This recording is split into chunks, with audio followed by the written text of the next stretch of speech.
So the case of Elijah Al-Amin has activists and pretty much the entire world thinking back to a very similar case that happened about 7 years ago.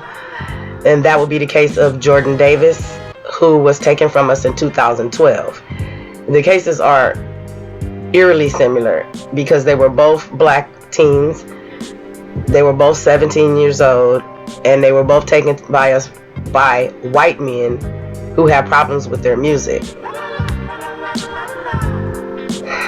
It was the day after Thanksgiving 2012 when Michael Dunn pulled into a Jacksonville, Florida gas station and parked his Volkswagen Jetta next to a red Dodge Durango. Dunn was headed back to his hotel after attending his son's wedding reception with his fiancee, who went into the gas station store to pick up a bottle of wine. Loud rap music blared from Durango, and Dunn, who is white, asked the 4 black teenagers inside, including 17-year-old Jordan Davis, to turn down the volume.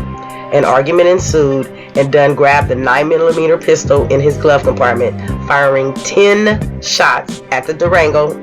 Davis, struck in the back and groin, was taken from us. Now, it's interesting to note that this did happen in Jacksonville, Florida.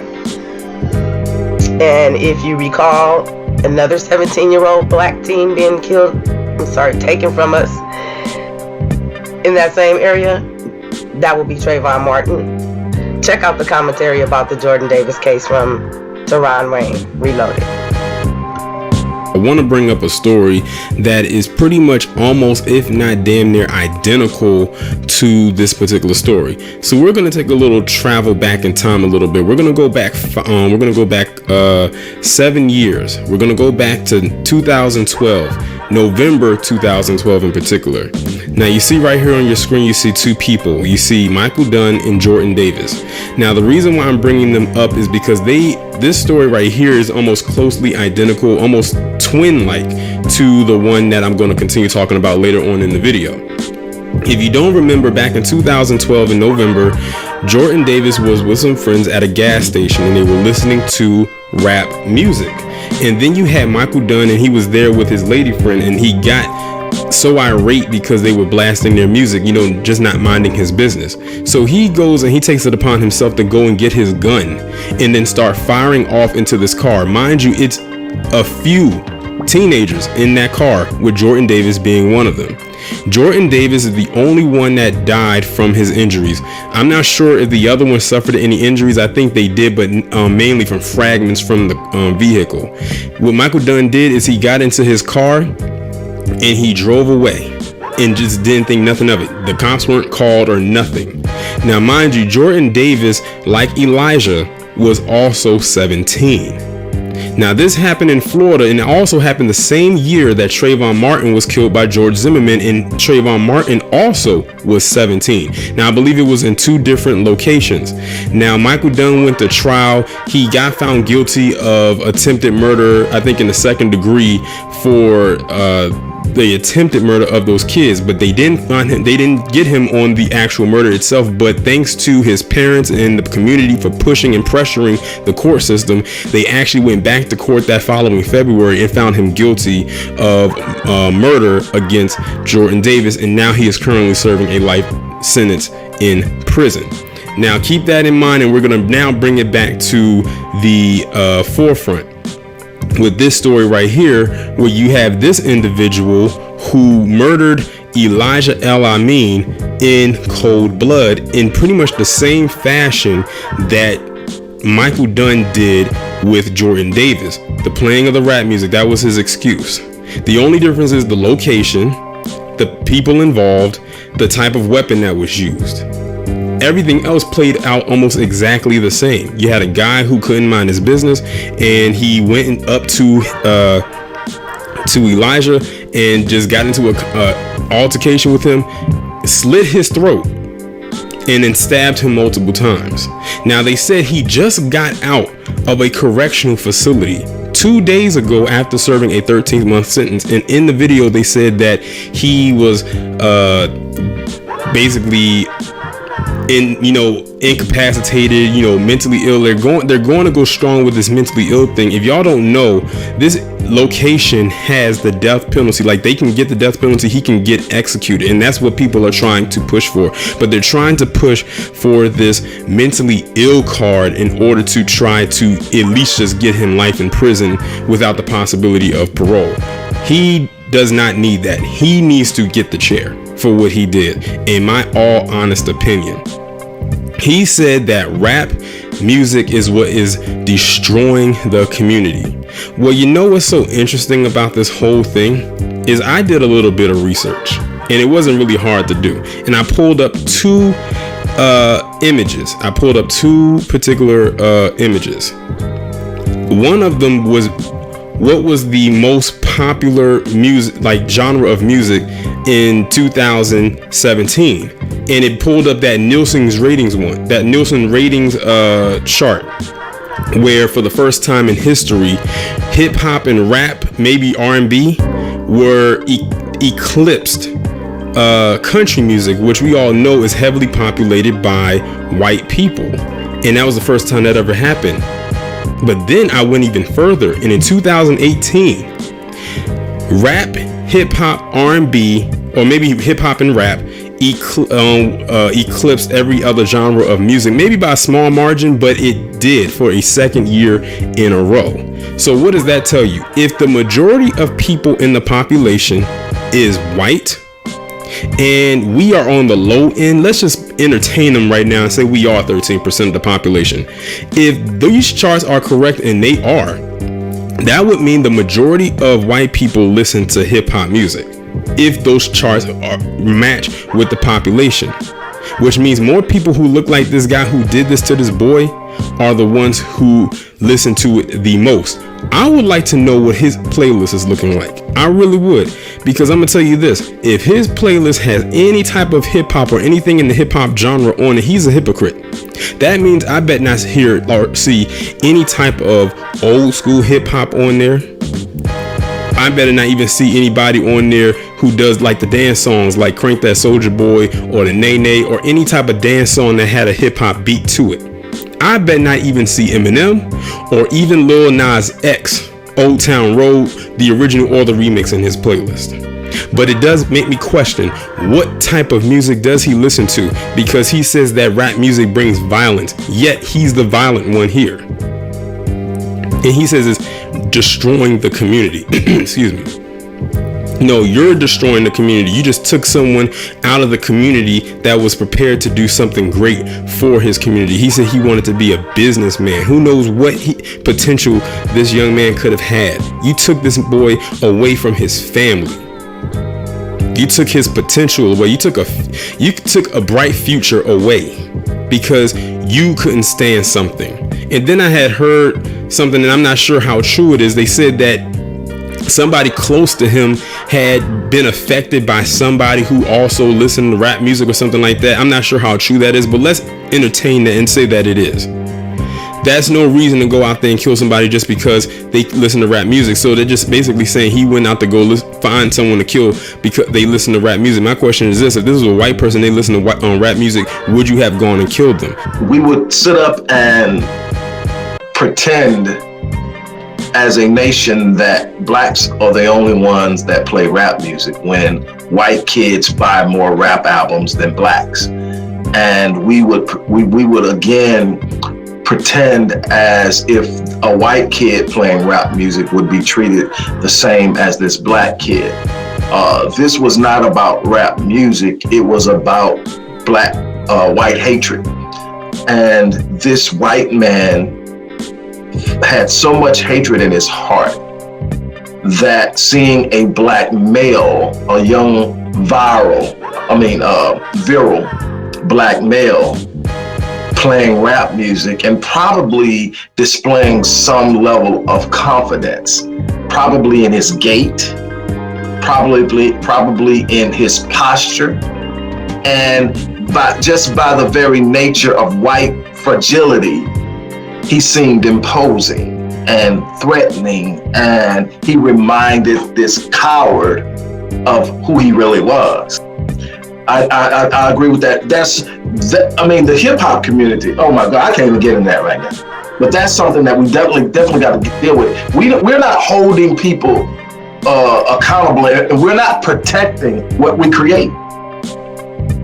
We created, and then they worm their way in with promises and resources, and we lose the pureness of it, and we lose the reason. Most people don't realize hip hop was birthed out of the fall of the Black Panthers and the Black Nationalist Party.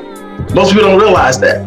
It was the fall of the Black Panther Party through the surge of the FBI's COINTELPRO program that called people to come up with a culture. See, hip hop is just a part of, hip hop is a culture. Rap is just a part of the culture.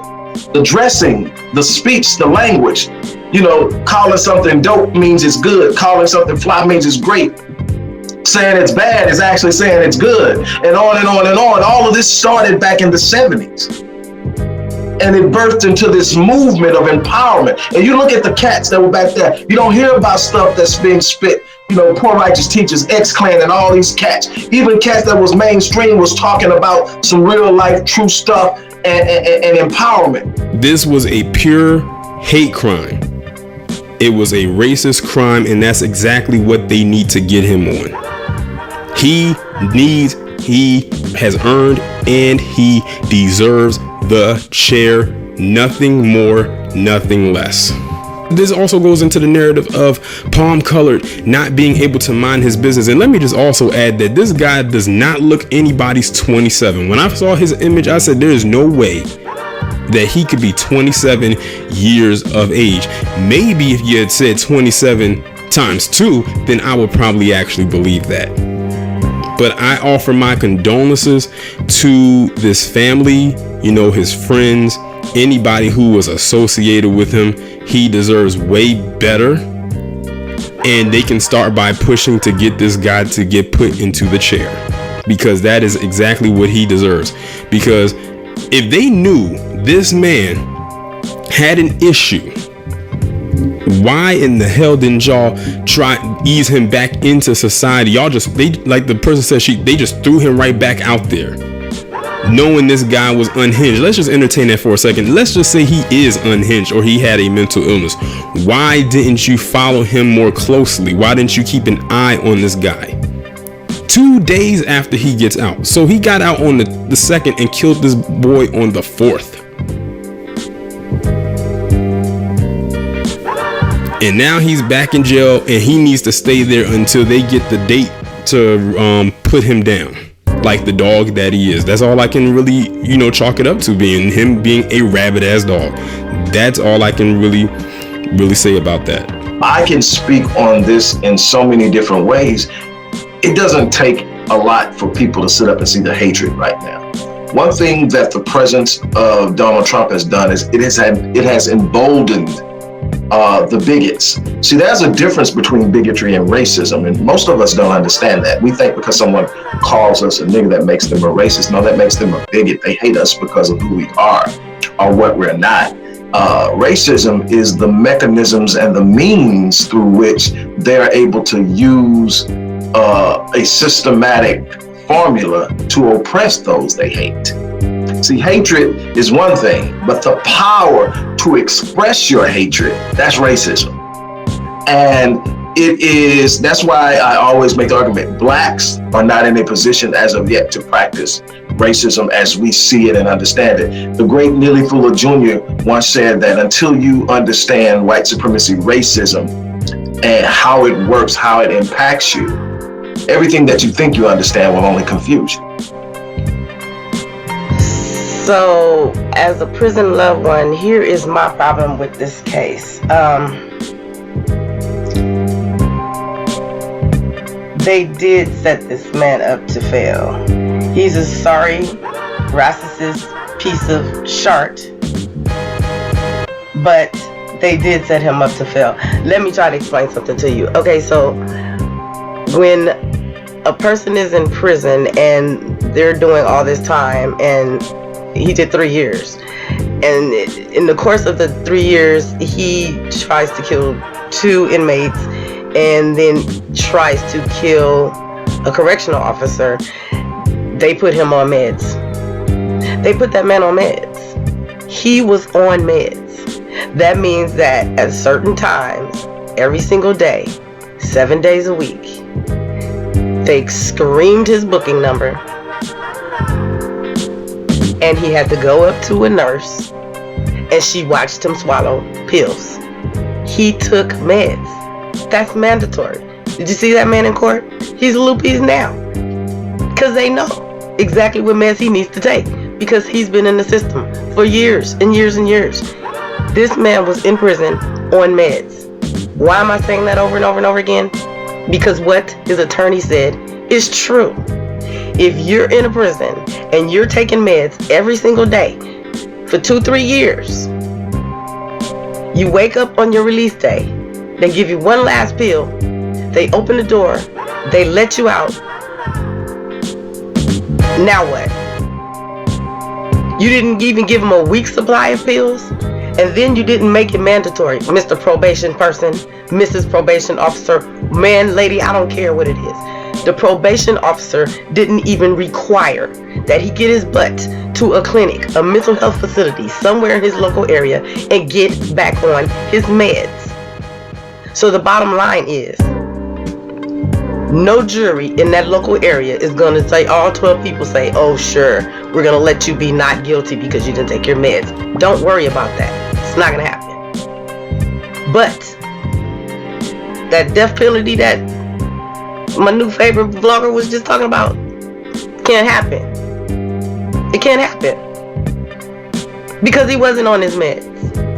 And he was awarded a state. And he was the responsibility of the state of Arizona.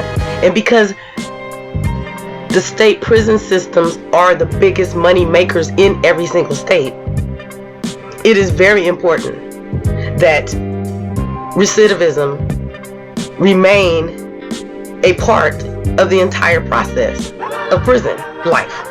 That what I'm saying is, for example, CDCR.